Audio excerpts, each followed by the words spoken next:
ప్రజల దగ్గర నుండి వ్యతిరేకత వైసీపీ ఈరోజు అధికంగా మూటగట్టుకుంది అనే విషయాన్ని ఒకసారి మనం పక్కన పెడితే, ఈరోజు నాయకుల దగ్గర నుండే ఈరోజు తీవ్రమైన వ్యతిరేకత వైసీపీ మూటగట్టుకుంటుంది. దానికి కారణం జగన్మోహన్ రెడ్డి గారు తీసుకుంటున్న నిర్ణయాలన్నీ సుస్పష్టంగా కనిపిస్తుంది. సో ఈ యొక్క ఏదైతే అంతర్యుద్ధం రన్ అవుతుందో ప్రతి నియోజకవర్గంలో, మరి ఇది ఒక కొలిక్కొచ్చి వైసీపీ పార్టీ మళ్ళీ బలోపేతం అయ్యే అవకాశం ఉందంటారా? ఇప్పుడు ఎన్నికలు ఇంకా 2-3 నెలల్లో సమీపిస్తున్న వేళ వైసీపీ వైఖరి, నాయకుల వైఖరి, ఈరోజు జగన్మోహన్ రెడ్డి గారు తీసుకుంటున్న నిర్ణయాలు రేపు మళ్ళీ తిరిగి వైసీపీని అధికారంలోకి తీసుకొచ్చే అవకాశాలు కనిపిస్తున్నాయి అంటారా? మీ అభిప్రాయం ఏంటి? ప్రజా అభిప్రాయం కన్నా నాయకులు మధ్య కుమ్ములాట్లు ఈరోజు వైసీపీని చాలా డ్యామేజ్ చేస్తున్నాయి కదా, ఓవరాల్గా మీ వ్యూ ఏంటి? ఇది ఏంటి అంటే, ఇప్పుడు జగన్మోహన్ రెడ్డి ఇప్పటి వరకు అసలు నేను పార్టీలో నేనే సుప్రీం, నేను ఒక్కడిని ఉంటే చాలు, ఇంకా వేరే వాళ్ళు ఎవ్వరూ నాకు అవసరం లేదు అన్న వైఖరితోటి ప్రవర్తించాడు. దాంతో ఏమైంది అంటే, ఈ ఎమ్మెల్యేలందరూ కూడా జీరో అయిపోయారు. వాళ్ళు వాళ్ళ నియోజకవర్గంలో వాళ్ళు చేయాల్సిన పనులు వాళ్ళు చేయలేదు. వాళ్ళు చెయ్యకపోవటానికి కారణం ఏంటి అంటే, జగన్మోహన్ రెడ్డి ఫండ్స్ ఇవ్వకపోవటం. ఎవరితోటి ఏ ముఖ్యమంత్రి అయినా సరే ఏంటి అంటే, ఈ ఎమ్మెల్యేలకి ఏ అవసరాలు ఏంటి అంటే, ప్రతి ఎమ్మెల్యేకి కొన్ని ప్రయారిటీస్ ఉంటాయి. మనం ఈ కాన్స్టిట్యున్సీలో ఈ ప్రాజెక్టు టేకప్ చేయాలి, లేదు ఇక్కడ బాగా పేదరికం ఉన్నది, వీళ్ళకి మనం ఇంటి వసతి కల్పించాలి, ఇక్కడ తాగునీరు లేకుండా ఉంది, వీళ్ళకి మనం తాగునీరు కల్పించాలి అని ప్రతి ఎమ్మెల్యేకి కూడా ఒక్కొక్క ప్రయారిటీ ఉంటుంది. ఆ ప్రయారిటీని గుర్తించటానికి ఇప్పటి వరకు అందరు ముఖ్యమంత్రులు కూడా ఎమ్మెల్యేలతోటి 1-to-1 సమావేశం అయ్యేవాళ్ళు. దాంట్లో చెప్పేవాళ్ళు, వీళ్ళు వాళ్ళ బాధ ఏంటో చెప్పేవాళ్ళు, వాళ్ళ ఆవేశం ఏంటో ఆవేదన ఏంటో చెప్పేవాళ్ళు. జగన్మోహన్ రెడ్డి సీఎం అయిన తర్వాత ఏమైంది అంటే, ఈ ప్రాసెస్ లేదు. జగన్మోహన్ రెడ్డి డైరెక్ట్గా బటన్ నొక్కుతున్నాడు, కింద వాలంటీర్లు ఉంటున్నారు. ఈ వాలంటీర్లు తీసుకెళ్ళి ఇచ్చేసి, అయ్యా మీ ఎమ్మెల్యే బలానా ఆయన ఇవ్వమన్నాడు అని చెప్పట్లా, జగన్ అన్న మీకు ఇది పంపించాడని ఇస్తున్నారు. దాంతో ఏమైంది అంటే, ఈ ఎమ్మెల్యే వ్యవస్థ అనేది మొత్తం కూడా ఈ ప్రజాస్వామ్యంలో ఉన్న ఒక స్తంభం కూలిపోయింది.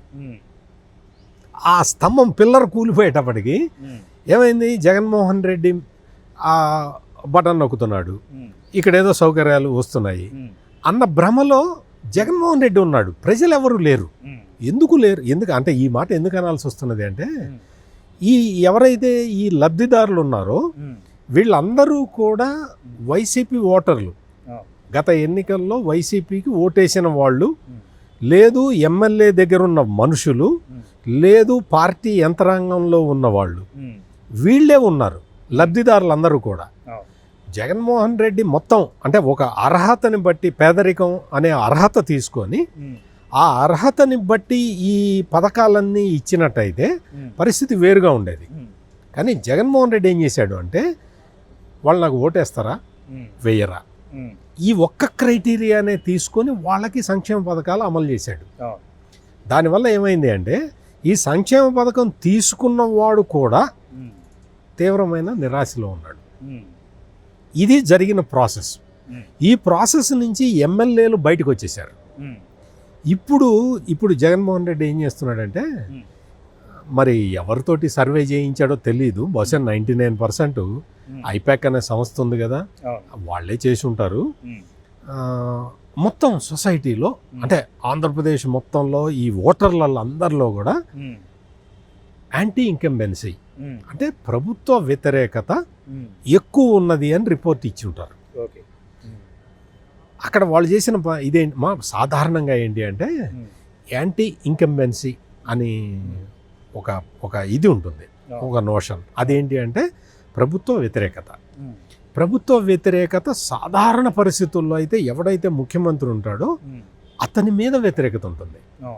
అంటే పాలకుడి మీద, ఎవరైతే ఎగ్జిక్యూట్ చేస్తాడో అతని మీద 90% అతని మీద ఉంటే, స్థానిక నాయకుడు అంటే ఎమ్మెల్యే కానీ లేకపోతే ఇతర లీడర్లు కానీ అతని మీద 10% ఉంటుంది. కేవలం 10% యాంటీ ఇన్కంబెన్సీ ఎమ్మెల్యే మీద ఉంటుంది, 90% పాలకుడి మీద ఉంటుంది. కానీ ఈ సర్వే చేసిన వాళ్ళు ఏదో చిన్న మతలబు చేసి వాళ్ళు ఏం చేశారంటే, 90% స్థానిక నాయకుడి మీదకి 10% జగన్మోహన్ రెడ్డికి వ్యతిరేకత ఉన్నట్టు ఇచ్చారు రిపోర్ట్స్.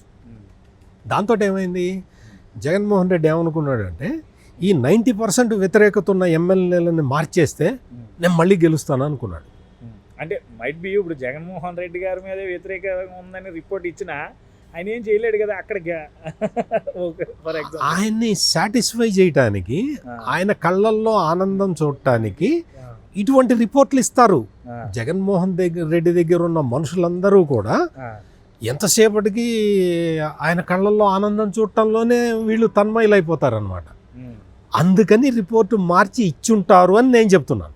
అదే సో ఆ విధంగా వీళ్ళు ఇచ్చేటప్పటికి దాన్ని చూసుకొని ఆయన చాలా నిజంగానే ఆనందపడిపోయి ఈ మొత్తం సిట్టింగ్ ఎమ్మెల్యేలని, అంటే దాదాపుగా నా అంచనా ప్రకారం 94 మంది ఎమ్మెల్యేలని సిట్టింగ్ మార్చటం కానీ డ్రాప్ చేయటం కానీ చేస్తాడు.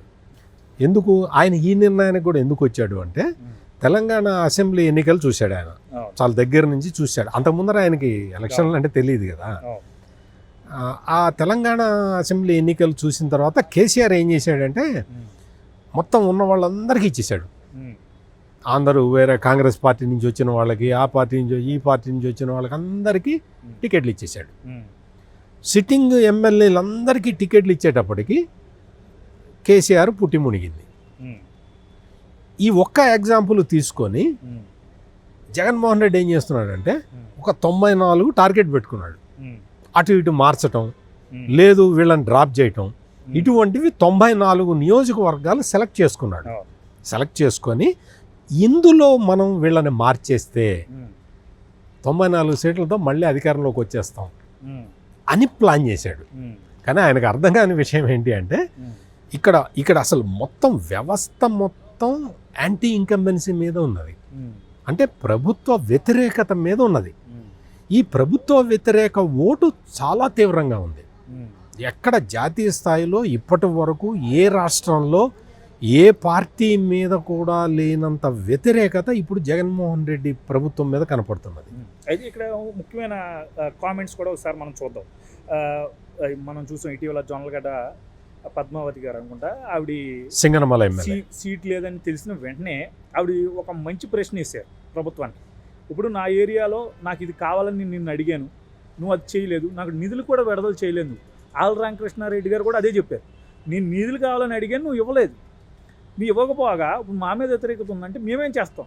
ప్లస్ మేము అధికారంలో ఈరోజు వాళ్ళు చెప్పిన మాటలే చెప్తున్నాం, మేము ఈరోజు అధికారంలో ఉన్నాం.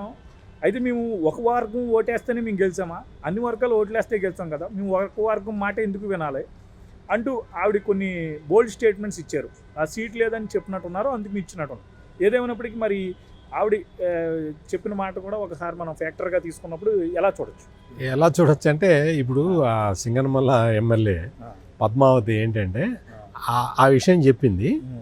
తాడేపల్లి ప్యాలెస్కి పిలిచి మరి బెదిరించారో బ్లాక్మెయిల్ చేశారో మనకు తెలియదు, కానీ ఆమె వెంటనే నెక్స్ట్ డేనే మార్చింది. నేను అట్లా అనలేదు, పత్రికలు తప్పు రాసినాయి, అసలు మీడియాలో అంత తప్పు వచ్చేసింది అని చెప్పింది. ఆమె అన్న మాట ఏంటి అంటే నేను ఫండ్స్ అడిగాను, వీళ్ళు ఇవ్వలేదు, నేనేం చేయాలి అని అడిగింది. మీరు బాగా కరెక్ట్గా చెప్పారు. ఆళ్ళ రామకృష్ణారెడ్డి కూడా అదే చెప్పాడు.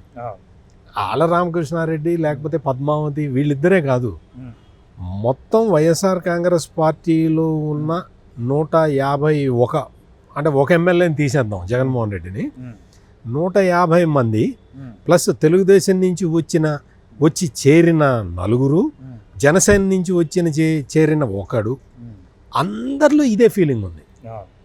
ఎందుకు అంటే ఎవరికి ఇవ్వలేదు, ఏ కాన్స్టిట్యున్సీకి ఇవ్వలేదు. లేకపోతే ఇంత దరిద్రమైన రోడ్లు ఉన్నాయి అంటే ఆ ఎమ్మెల్యే ఒక ఆయన ఉన్నాడు, అందరూ వెళ్ళి మా ఊరికి రోడ్డు కావాలండి, అనంతపురం, ఉమ్మడి అనంతపురం జిల్లాలో మా ఊరికి రోడ్డు కావాలండి అంటే ఆయన ఏమన్నాడు తెలుసా, ఓ పని చేద్దాం, మీ 1 మంత్ సామాజిక పెన్షన్లు ఉంటాయి కదా అవి ఆపేస్తాను, ఆ డబ్బులు పెట్టి రోడ్డు వేస్తాను అన్నాడు. వాళ్ళు లబోదిబోమని మొత్తుకొని నువ్వు వద్దు నీ రోడ్డు వద్దని చెప్పి వెళ్ళిపోయారు. అంటే ఈ ఎగ్జాంపుల్స్ ఎందుకు చెప్తున్నానంటే సామాజిక పెన్షన్లు ఆపేసి రోడ్డు వేస్తావా, ఎట్లా చేస్తావు? అది ఇది వేరు అది వేరు కదా. ఇది డెవలప్మెంట్, అభివృద్ధి, అది సంక్షేమం. సంక్షేమం ఆపితే అభివృద్ధి అవుతుంది, అభివృద్ధి ఆపితే సంక్షేమం అవుతుందా? అట్లా చేసేట్టయితే నువ్వెందుకు అనే ప్రశ్న ఇప్పుడు అదే యాంటీ ఇన్కంబెన్సీ. నేను ఇందాక నుంచి చెప్తున్న సబ్జెక్ట్ అదే. ఇటువంటి చర్యలే యాంటీ ఇన్కంబెన్సీని పెంచినాయి. పెంచటం వల్ల ఏమైంది అంటే ఈ వైసీపీ ఎమ్మెల్యేలు, ఇతర పార్టీల నుంచి వచ్చి చేరిన ఎమ్మెల్యేలు ప్రతి వాడు కూడా పైకి చెప్పట్లేదు, కానీ అందరూ తీవ్రమైన అసంతృప్తితోటే ఉన్నారు. ఎవరి మీద? జగన్ మీద. జగన్ మీద అసంతృప్తి ఉన్నది, ప్రజల నుంచి వ్యతిరేకత ఉన్నది. అంటే ఎమ్మెల్యే శాండ్విచ్ అయిపోతున్నాడు. అటువైపు ఏమో జగన్మోహన్ రెడ్డి మీద వీడికి వ్యతిరేకత, ప్రజలకేమో వీడి మీద వ్యతిరేకత. ఈ తరహా ఒక చక్రబంధంలో ఎమ్మెల్యేలందరూ చిక్కుకొని ఉన్నారు. అందువల్ల ఈ ఎమ్మెల్యేలని మార్చి అసలే సఫర్ అవుతున్నాడు ఎమ్మెల్యే. ఈ సఫర్ అవుతున్న ఎమ్మెల్యేని కూడా బలిపశువుని చేసేసి నేను మళ్ళీ అధికారంలోకి రావాలి అని జగన్మోహన్ రెడ్డి ప్లాన్ చేస్తున్నాడు. అంటే బ్లేమ్ని ఒకళ్ళ మీద ఒకళ్ళు తీసుకుంటాం. ఇప్పుడు ఈ ఎమ్మెల్యేల వైఖరి మనం చూసుకున్నప్పుడు ఇప్పుడు వచ్చి చెప్తున్నారు, ఏదేమైనప్పటికీ జగన్మోహన్ రెడ్డి గారి ఆలోచన ఏంటంటే నా వల్లే గెలిచింది గతంలో పార్టీ, సో ఇప్పుడు మనం చేసే పనులు కూడా నా మీద అభిమానాన్ని పెంచే విధంగా ఉండాలి, కానీ స్థానికంగా ఉన్న ఎమ్మెల్యే మీద అభిమానాన్ని పెంచకుండా ఉండకూడదు, అదే పెంచే విధంగా ఉండకూడదు అనే ఆలోచనతో ఇప్పుడు నిర్ణయాలు తీసుకుని మళ్ళీ ఎమ్మెల్యేలకి నువ్వేం లేదు, నువ్వేం పనికిరావు అని తీసి పాడేస్తాం. అది సరైన నిర్ణయం కూడా కాదు కదా. అది జగన్మోహన్ రెడ్డి గారు ఏంటంటే వీళ్ళ మీద బ్లేమ్ నెట్టేస్తున్నాడు అని అనుకోవాలి. అయితే ఇప్పుడు బ్లేమ్ గేమ్ నడుస్తున్నది. ఎమ్మెల్యేలేమో జగన్ డబ్బులు ఇవ్వలేదని చెప్తారు, జగన్ ఏమో ఇతను సరిగ్గా పని చేయలేదని చెప్తాడు. మీకు ఒక ఈ సందర్భంలో చిన్న ఉదాహరణ చెప్తా. విజయనగరంలో కోలగట్ల వీరభద్ర స్వామి అనే ఎమ్మెల్యే ఉన్నాడు. ఆయన డిప్యూటీ స్పీకర్ కూడా. ఆయన మొన్న ఒక మీటింగ్ పెట్టి ఆయన ఏం చెప్పాడంటే, అయ్యా మీరు అందరూ కూడా జగన్మోహన్ రెడ్డి మీద కోపంతో నాకు ఓటు వెయ్యను అనే నిర్ణయం తీసుకోమాకండి, నా ముఖం చూసి ఓటేయండి అని అడుగుతున్నాడు ఆయన. అంటే జగన్మోహన్ రెడ్డి మొహం చూసి ఓటేయద్దు, నా మొహం చూసి ఓటేయండి. జగన్మోహన్ రెడ్డి మొహం చూస్తే నువ్వు ఓటేయవు అని ఆయనకు అర్థమైపోయి ఆయన ఈ విధంగా రిక్వెస్ట్ చేస్తున్నాడు, నా మొహం చూసి ఓటేయండి, ఈ ఒక్కసారికి నా మొహం చూసి ఓటేయండి, మీరు జగన్మోహన్ రెడ్డి మొహం చూడొద్దు అని ఆయన రిక్వెస్ట్ చేస్తున్నాడు ప్రజల్ని.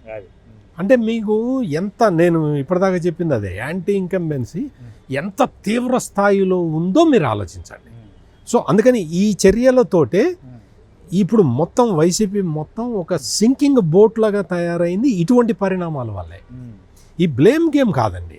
ఎక్కడైనా డెమోక్రసీలో ఏంటి అంటే నేను బాధ్యత తీసుకుంటా, నా బాధ్యత నాది అనే నాయకుడిని ప్రజలు హర్షిస్తారు. కానీ నేను కాదండి, తప్పు జరిగితేనేమో నేను కాదండి బలా న్యాయం చేశాడు తప్పు అని చెప్పటం, కరెక్ట్ జరిగితేనేమో చూసారా నేనే చేశాను అని చెప్పటం, ఇటువంటి క్యారెక్టర్స్ని ప్రజలు హర్షించరు.